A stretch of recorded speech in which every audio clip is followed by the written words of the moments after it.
तर कोरटकरच्या रोल्स रॉयसमुळे मोठा घोटाळा उघडकीस येणार का असा प्रश्न उपस्थित झालाय। समृद्ध जीवन घोटाळ्यात महेश मोतेवारच्या गाड्या जप्त केल्याच नाहीत। महेश मोतेवारच्या 51 पैकी 50 गाड्या जप्त केल्याच नाहीत अशी बाब समोर येते। महेश मोतेवार आणि तत्कालीन अधिकाऱ्यांची मिलीभगत होती का असा प्रश्न त्यामुळे उपस्थित होतोय। कोरटकरनं वापरलेली आणि तुषार कलाटेकडे असलेली गाडी जप्तच केली नव्हती। समृद्ध जीवन घोटाळ्याचा तब्बल 22 लाख लोकांना फटका बसला होता।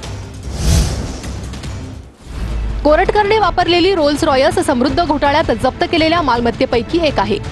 गुन्हे अन्वेषण विभागाच्या तत्कालीन अधिकाऱ्यांनी 51 गाड्या आणि 875 बँक खाती ताब्यात घेतल्याचं सांगितलं होतं। मात्र 51 पैकी 50 गाड्या ताब्यात घेतलेल्याच नाहीत अशी विद्यमान अधिकाऱ्यांची माहिती आहे। कोरटकरने वापरलेल्या रोल्स रॉयस गाडीचा व्हिडिओ व्हायरल झाल्यानंतर समृद्ध जीवनवरच्या कारवाईच्या तपासावर प्रश्नचिन्ह उपस्थित झाली। समृद्ध जीवन घोटाळ्यात महेश मोतेवार आणि तपास करणाऱ्या संबंधित अधिकाऱ्यांची मिलीभगत आहे का असा प्रश्न उपस्थित होतोय।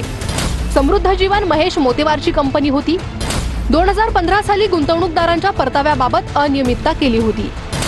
त्यामुळे महेश मोतेवारवर 2 गुन्हे दाखल झाले होते। या प्रकरणात महेश मोतेवार तुरुंगात गेला होता। महेश मोतेवार जेलमध्ये गेल्यानंतर त्याच्या मालमत्ता शासनाने जप्त केल्या होत्या। यामध्ये समृद्ध जीवनच्या 360 मालमत्ता आहेत, तर 875 बँक खाती आणि 51 वाहनं आहेत। याच 51 वाहनातील रोल्स रॉयस WB02 AB0123 ही वादग्रस्त गाडी आहे। मोतेवार आणि त्याचं संचालक मंडळ हे गुंतवणूकदाराचे पैसे परत देऊ शकत नाही असं महाराष्ट्र शासनाचा निकष निघाल्यामुळे त्यांनी MPID कायद्याअंतर्गत सर्व मालमत्ता जप्त केल्या आणि ती जप्त केलेली यादी ही अशा प्रकारची आहे। याच्यामध्ये या सर्व मालमत्ता महाराष्ट्रात जितक्या मालमत्ता आहेत त्या सर्व मालमत्ता शासनाने MPID कायद्याअंतर्गत गुंतवणूकदाराच्या हित संबंधी कायद्याअंतर्गत जप्त केलेले आहेत। त्याच्यामध्ये ही रोल्स रॉयस जी गाडी आहे, आता जी वादग्रस्त गाडी आहे ती गाडी सुद्धा या यादीमध्ये आहे। प्रशासनाने आम्हाला अशी माहिती दिली की या गाड्या जप्त केलेल्याच नाहीत। मग 8 वर्ष झालं जर तुम्ही याच्यामध्ये तपास म्हणून काम करताय आणि ह्या सर्व गाड्या जप्त का केल्या नाहीत? MPID नुसार तर ह्या सगळ्या जप्त केलेल्यामध्ये दाखवतंय। मग ह्या गाड्या सगळ्या बाहेरच कशा आहेत?